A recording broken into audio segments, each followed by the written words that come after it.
Para sa mga hindi mahilig uminom dyan ng tubig. Ano yan, sir? Kita mo ba yan? Okay. Lipat natin sa high power field. Zoom muna natin. Na-appreciate mo? Yan po ang mga crystals, kabayan, ha? Lipat natin sa high power field para ma-appreciate nyo. Ayan. Yung mga nakikita nyo na yan, na parang envelope, ganyan, tapos parang may dumbbell shape, klase yan ng calcium oxalates.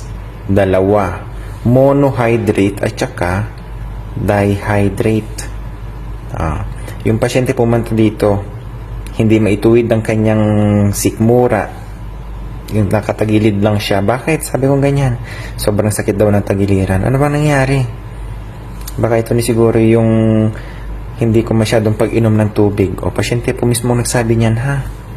Sabi ko, bakit di ka mahilig sa tubig? Ano bang iniinom mo? Ang kabayan ang iniinom, gawang tao. Highly processed na mga inumin. Sabi ko naman sa kanya, ano, masarap? Tawa siya eh. O, kabayan, ha? Kung ikaw mahilig ka sa mga inumin dyan na nabibili na highly processed, okay? Dyan sa merkado, baka magaya ka sa ganito kung ikaw, nako, ito ang epekto ng dehydration.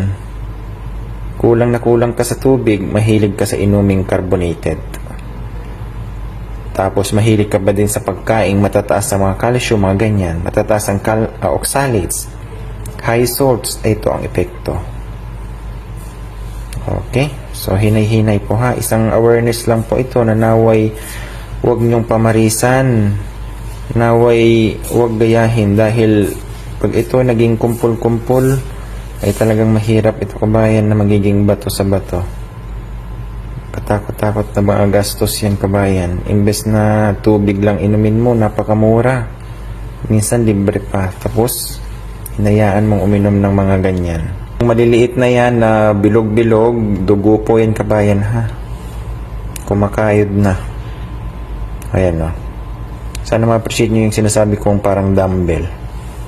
Okay, ayan lang yung sa gitna. I-zoom ulit natin. Ayan, no?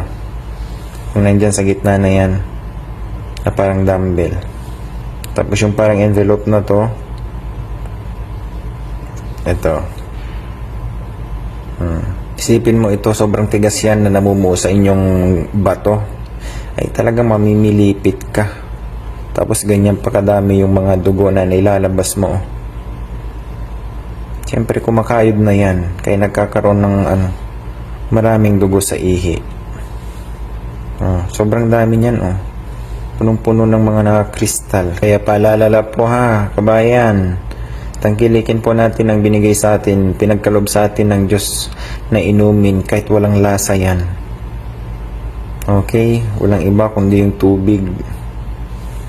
Well, kung ikaw mahilig ka sa gawang tao, duman sa makinarya, nasa inyo na po yan. Sinasabi ko sa inyo, walang nagsisisi sa unahan. Masarap ang mga inumin na yan. Pero kapag hindi ka nag-ingat, talagang bibigyan ka ng problema bandang huli. Hindi naman sa tinatakot kita, pero yan ang katotohanan. Okay? Awareness lang po, ha? Alagaan pong kalusugan, ha?